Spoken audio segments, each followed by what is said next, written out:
Nobody should be able to engage you for another job if they haven't paid for the previous one. Never let, regardless. See, regardless of who the person is, if they have not finished paying for the previous events, they cannot contract you for the next event, unless it is somebody that you trust 100%. So welcome, sir, once again. Mr. Kunmi just flew in here from Ghana, so please, let's make good use of this time, all right? So question, answer. I know you're always ready. Would you say you had like any kind of struggle when you just started, or let me hear you, let me not put the ideas. I had a lot of struggles because a lot of people just didn't believe that I could do anything. And that's the time when somebody just called, hey, there's someone doing an event, send me your proposal. I say, right proposal, right. Oh my God. I write proposal, speak big English, so for every time I put in work, there was somebody else that done something, or somebody else that had a name that I didn't have, so, I mean, you should lose out on some jobs, so, yeah. I'm glad to hear that from you, because when people just hear about mirrors today, they will probably feel like, maybe you didn't have this kind of days. Oh, there were days. There were even days. Sorry, I was telling someone last week. There was a particular month. We got a pitch from Microsoft, Twitter, and Facebook, and we lost all of them. Same month. It was so bad that one day my mentor called me and said, I want to take you out for lunch and for dinner. I need you to just relax. So there were days. Let's talk growth and structure, right? At what point did you realize you needed to put structure in your business? Before I started the business. The day that I knew that I was going to start Mirrors events, that night I opened a corporate email account for Mirrors. Before I registered the company, I opened a corporate email account. I registered the domain for Mirrors events. I didn't want to go into, I wanted people to see me as serious. So I didn't want to have Mirrors events at Gmail or Mirrors events at yahoo.com. I wanted to have Kunmi at Mirrors events, info at Mirrors. I registered that business. From the get-go, I wanted people to take me seriously. I wanted people to see that this guy didn't come to play. He knows what he's about. So yes, from the start. How did you move from just another planner to the guy planning for Google, Spotify, YouTube? I've always had my eyes on big things. I love it.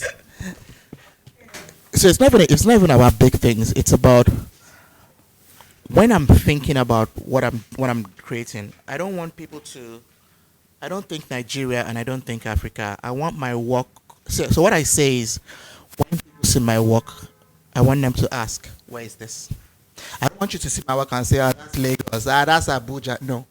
I want you to see my work and say, my God, where was this? And I say, that's Lagos. I'm like, wow. So I'm always competing with global standards. And to tell you the truth, I'm not anywhere close to the things that I've seen. So same thing with my clientele. I'm looking at global companies wanting to do things in Nigeria, and I'm like, this is the guy. We need to hook up with this guy. That's the mindset I have. I am not very, don't abuse me, not very interested in Nigerian companies. Wow. Why? I'm interested. The mindset is different. It's very, very different. The mindset is very, very different.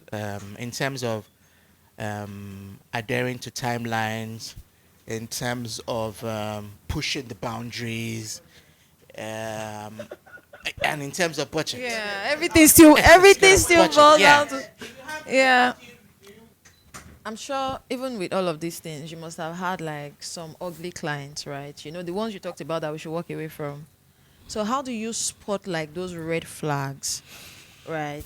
And how do you undo them with grace? The very first sign, The very first sign is money. Once the first thing a client tells you is we don't have money, that's a red flag. I'm not running a charity business. If that's the first thing they said to you, the first thing, like once you meet a client, hi, I want to do this event, but we don't have money. Red flag. No jokes. That's a red flag. But you know what? The people in this room will not walk away. Oh. That's a red flag, I'm telling you. And the truth is that the clients that pay the least are the ones that stress you the most. You need to understand that. You need to understand that. I'm not saying you shouldn't work with them. I'm not saying you shouldn't work with them. Don't. Because there's a not everybody has gotten to the stage where you can walk away. And let's establish that. Not everybody has gotten there. Yes, not everybody has gotten to the stage where you walk away. But that there's a falsehood where you believe, let me reduce my price so that they keep me on a retainer. That price you have reduced is the price you will stay on. Know that and no peace. So you are either giving them a price that you are comfortable with. Any price that you're giving a client that will make you constantly grumble is a waste of your time. You don't need it. So even when they are throwing things in your face, you can smile because the money is good. But the money is not good and they are throwing... Like, what am I here for? What am I doing? Really and truly. And then because of the type of people we are, that we really want excellence, sometimes we always want to go above and beyond. So we're spending a lot of money. Let me tell you how you think about these things.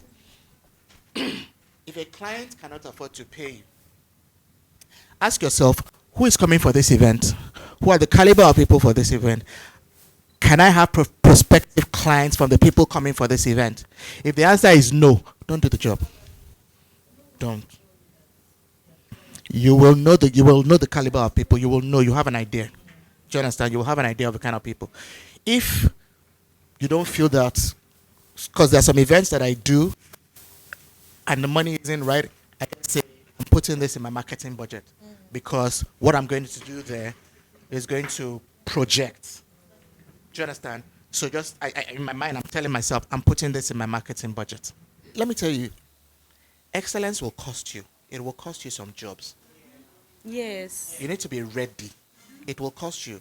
But you know the kind of people you are targeting. And eventually you will get there. You will get there. But if you keep cutting corners, reducing your standards, it's those people you are reducing your standards, those are the only kind of clients that will keep coming back. Those are the ones that will keep coming back. That's not what you want. That's not what you want. Exactly. Second session with Mr. Kunmi Ariyo was very, very, very, very exciting, and I had so much to tap into from his experience, things I should do, things I shouldn't do, jobs I should take on, jobs I shouldn't take on, and really it has been a very, very mind-blowing session, and I love it, and I would like to come again next month. So see you there.